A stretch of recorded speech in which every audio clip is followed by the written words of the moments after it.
we all know that our country's journey toward equality is not finished yet. We know it right here in this room. It's been 5 years since Lawrence versus Texas and 39 years since Stonewall, but still, we've got work to do before we achieve equality in the LGBT community. He's also spoken out against the stigma surrounding HIV testing, which is still plaguing so many of our communities, which you all know, a lot of that is due to homophobia. Barack has led by example. When we took our trip to Africa and visited his home country in Kenya, we took a public HIV test for the very point of showing folks in Kenya that there is nothing to be embarrassed about in getting tested. And we did it as a couple. And he said something very simple.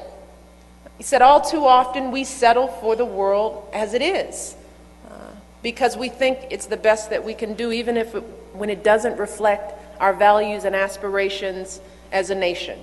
We all have felt that. It won't change. We can't do anything any differently. This is the best we can do. We're blessed. Maybe we shouldn't ask for more. We've all said that at some point in time in our lives. But Barack reminded us on that day that we also know what the world should look like. And I'm here because I know I've lived with this man for 20 years. And I say this all the time. He has not let me down once. He has spent his entire life trying to build the career based on that struggle to narrow the gaps.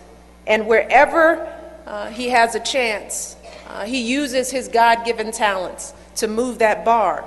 That's what he did all those years ago, working in churches, helping families build better lives. And it's what he did when he turned down a big law firm to become a civil rights attorney all those years ago.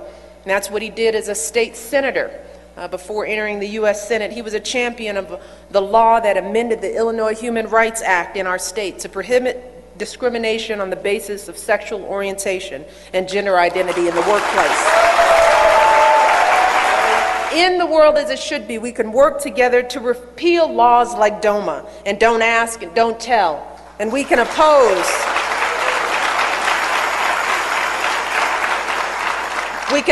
divisive constitutional amendments that would strip civil rights and benefits away from LGBT Americans, because discrimination has no place in a nation founded on the promise of equality.